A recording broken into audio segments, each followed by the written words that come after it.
Welcome to Sports Economics. In this video, I'm going to provide an overview of the content of the course. This table lays out the topics we're covering each week. For the exact dates, please see the version of this table that's included in the syllabus. Now next week, which is week 2, we will review key parts of microeconomic theory, including the supply and demand model, the concept of elasticity, price ceilings, production functions, and market structures. The intent here is to help you recall these ideas so that you can apply them later. We will also explore regression analysis, discussing both how to interpret regression results and how to implement regression analyses in Excel at an introductory level. Throughout, I will be mindful of the fact that this course has principles of microeconomics as a prerequisite, but does not have any statistical prerequisites. In week 3, we will look at how professional sports leagues are organized and why that structure matters. We'll compare closed leagues like the NFL, where membership is fixed, to open leagues like European soccer, where teams are promoted and relegated based on performance. We will then examine what motivates team owners, some of whom may focus on profits, while others prioritize winning, and how revenue sources like media rights and ticket sales interact with costs, especially player salaries. Ultimately, we will explore how league rules shape competition, financial stability, and long-run inequality across teams. In week 4, we'll examine monopoly power and antitrust using sports as a key application. We will start by reviewing the monopoly model and showing how monopolies restrict output, raise prices, and create deadweight losses compared to competitive markets. We'll then look at how sports teams use strategic pricing, like dynamic pricing, bundling, and price discrimination, to increase revenue and reduce consumer welfare. Finally, we'll discuss how leagues use legal and strategic barriers to protect their market power, including baseball's unique antitrust exemption in the United States. Week 5 focuses on competitive balance, or how evenly success is distributed across teams, and why that matters for fans and leagues.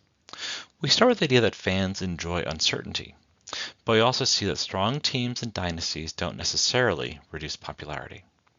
We then look at why competitive balance is difficult to achieve, especially because large market teams earn more from winning and invest more in talent. Finally, we'll examine how economists measure competitive balance and the tools leagues use, like revenue sharing, salary caps, drafts, and promotion and relegation, to manage competitive balance, along with limits of those tools. This is also the last week before the first midterm.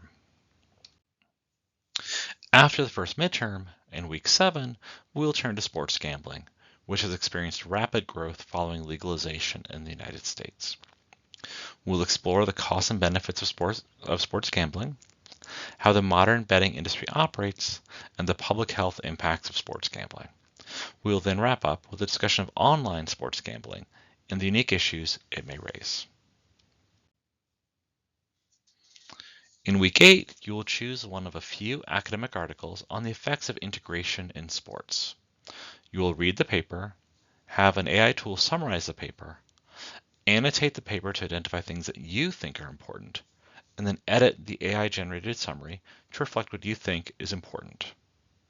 I'm hoping that you will come away from this experience seeing AI as a tool to help you think, but not to replace you as a thinker. In week 9, we're going to start looking at the economic relationship between sports teams, stadiums, and cities.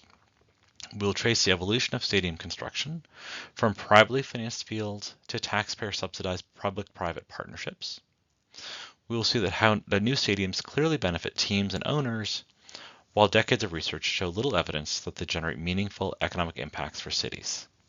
Finally, we'll examine stadiums as public goods, the externalities they create, and why the taxes used to fund them rarely align with the actual benefits. In week 10, we will examine mega events like the Olympics and the World Cup, rare, high-profile events that draw global audiences and massive investment. We will see that although these events bring tourism and attention, Their economic benefits are often exaggerated because of substitution effects, crowding out, and leakage.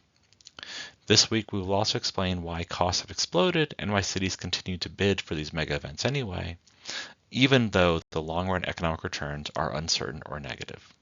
This is also the last week before the second midterm. Week 12 begins an exploration of the labor market in professional sports. We'll discuss how athletes' wages and pay are determined. We'll see how teams pay players based on the value they add, why training and incentives matter, and why pay in sports is far more unequal than in most other industries. We'll also see how strong incentives, which motivate effort, can also encourage risky behavior and corruption, including the use of performance-enhancing drugs. Having seen how labor markets are supposed to work in professional sports, in week 13, we will look at the effects of labor market imperfections in professional sports, focusing on how leagues exert monopsony power and how players respond through unions and collective bargaining. We'll see how free agency and rival leagues reduce that power, but also why negotiations often result in strikes or lockouts, despite being costly to both sides. Ultimately, we'll see that sports labor markets are shaped less by competition and more by bargaining, institutions, and power, a phenomenon that is shared by other industries as well. Our last week on labor markets will be spent using sports as a laboratory to examine diversity, equity, and inclusion. We'll actually have already visited this topic a little bit during week 8 when we talked about integration as part of our discussion of academic journal articles. We will explore how economists define and measure discrimination, the different forms it can take, and why discrimination can persist even in highly competitive markets. We will also examine how gender equity raises distinct issues, especially in pay, opportunity, and institutional support, showing how economic forces and historical context shape outcomes in sports. To cap off the semester, we will examine the economics of intercollegiate sports, focusing on how the NCAA is structured, how athletic departments generate and distribute revenue, and why most schools lose money on athletics. We'll see that elite college sports create substantial economic rents that are not directly paid to athletes, leading to unique labor market constraints and ongoing legal challenges. We'll also see how college sports affect universities beyond athletics through admissions, donations, and public identity, raising persistent economic and ethical questions. Finally, we will discuss the evolving landscape around name, image, and likeness rules under new NCAA guidelines that are partially intended to resolve those unique labor market constraints that I mentioned earlier.